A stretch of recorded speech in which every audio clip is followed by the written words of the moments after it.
Greetings everyone, this is First Centurion 753 with a new game, Ultimate General Civil War, just released on Early Access Steam Early Access yesterday, and I went ahead and bought it. I played Ultimate General Gettysburg. Some of you may have seen that on my channel already, and I'm just going to do a quick overview of what Ultimate General Civil War is going to start to look like. I already have a pretty cool map here, and I'm interested in looking at what the new maps will be like. There is a campaign battle option, as well as a historical battle option, as well as a custom battle option, Battle of Bunker Hill, which is somewhere in Pennsylvania. I'm not sure what's going on there. But I'm going to go over the historical battle and the campaign battle real quick. Looks like it's more focused on the beginning of the war right now, Battle of First Bull Run, which was the first major battle of the Civil War in July of 1861. You also have the option of playing the Battle of Shiloh, which is out in the Western Theater with Ulysses S. Grant, and eventually you'll have Sherman out there as well. I don't know. I'm not sure if he was at Shiloh or not. I can't remember. There's also the Battle of Gaines Mill and Battle of Malvern Hill, which I believe are part of the 1862 George McClellan Peninsular Campaign, which was completely disastrous for the Union. Then there's the Battle of Second Bull Run and the Battle of Antietam, also known as the Battle of Sharpsburg. And this is the first attempt at the Confederates to launch an invasion into the North in September of 1862, and this was a defeat for the Confederates. Many consider this to be a almost like a draw, because the Union probably, if they were more decisive, McClellan definitely could have done a lot more damage to Robert E. Lee. But he was very cautious, and there's also the story about the Union Army finding the Confederate battle plans in a cigar wrapper. I don't know if you guys have heard that rumor before, or that story before, and then McClellan failed to act on it. So, but I believe this was the last battle of McClellan. So you're basically, as the Union, you're dealing with McClellan for, well, at least 3 of these battles. I don't think he was at Second Bull Run. I think this was let's see, or Second Manassas, as it's called in the South often. First Bull Run and Second Bull Run are often referred to as Bull Run is the river, Manassas is the town, and in the South, or at least my college professor from the South, referred to them as Manassas Junction right there. So these are the options for historical battles. I'll probably go ahead and play one of these soon. But I also wanted to show you, for the purpose of this video, the campaign option, which looks pretty cool actually. A house divided against itself cannot stand. Okay, so you basically, sorry, cannot endure permanently. Half slave and half free. I rise, Mr. President, for the purpose of announcing to the Senate that I have satisfactory evidence that the state of Mississippi, by a solemn ordinance of her people and convention assembled, has declared her separation from the United States. All right, pretty cool there. A little bit of Lincoln's House Divided speech, and a little bit of some of the secession announcements. Mississippi apparently announcing it there in 1860. You always dreamed to become a military officer like your father. It was your destiny to serve your nation in the battlefield and become a war hero. So it's pretty cool. It's actually like you are an actual general, an actual individual general here. And then you get to go ahead and sort of decide your background a little bit, which is pretty cool. And it's cool because it does trace a lot of what most of the officers from the Civil War have had to go through, or what type of officers they were. Most of them did go to West Point. Okay, even the Southern ones. A lot of the Southern officers did go to West Point, and it's important to note that they did go to school together. A lot of them, so they actually knew each other pretty personally, and sometimes that played to their advantage because they could kind of predict what the other guy was going to do. The Southerners, I assume, would probably be better with tacticians, while the Northerners almost more logistical. I don't know. I don't want to make generalizations with that, actually. But a tactician, you have graduated from West Point Academy with specialization in tactics, and learn reconnaissance is the key for preparing flanking maneuvers. Strategist, you have graduated, specialization in strategy, realize the necessity of hard training and efficient army. And then logistics, looks like it deals more with supplies. War cannot be won without proper supply system. So this looks, tactics is more battlefield management, battlefield advantages. Tactics looks like it'll strengthen your army more, and logistics also strengthen your army, and I guess help maintain supplies. So that's pretty interesting. So I don't know. I'm just going to go through this. I'm not going to actually play a campaign and start a campaign in this video, but I'm just going to go through and just show you the options. So I'll go to strategist because I like strategy.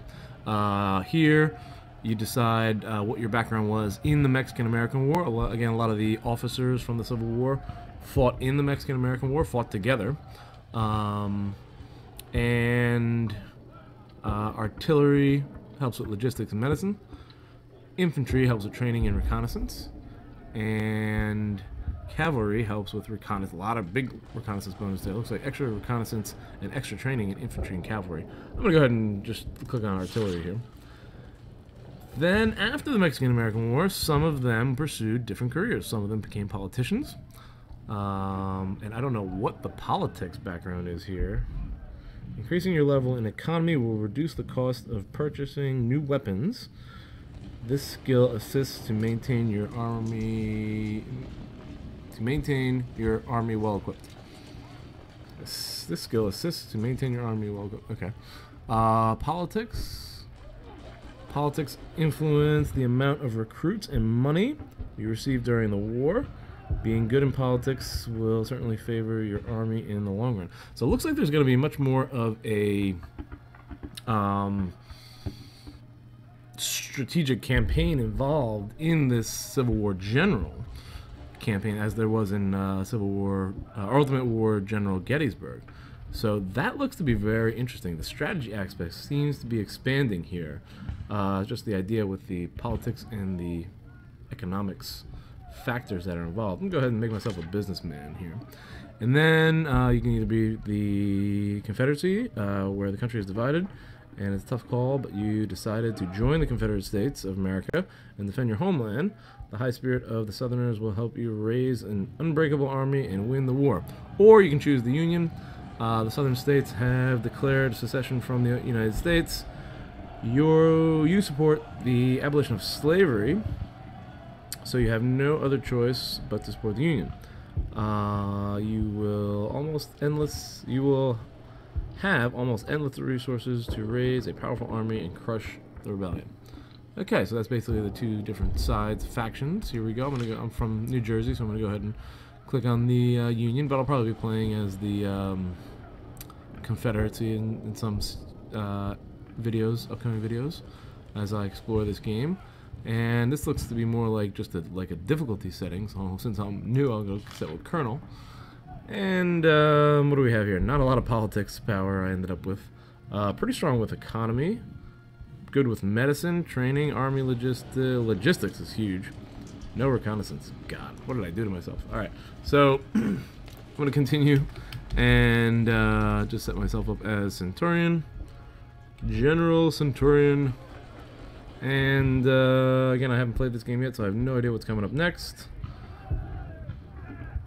This is interesting information. Let's just go ahead and use the advisor and begin.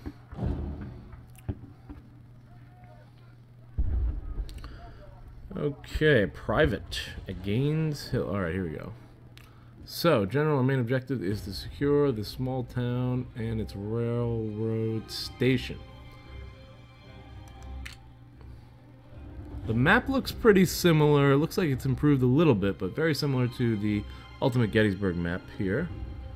According to our scouts, the garrison should not exceed 3,000 soldiers. We must capture the town before the rebel reinforcements arrive via railroad. This sounds like Bull Run.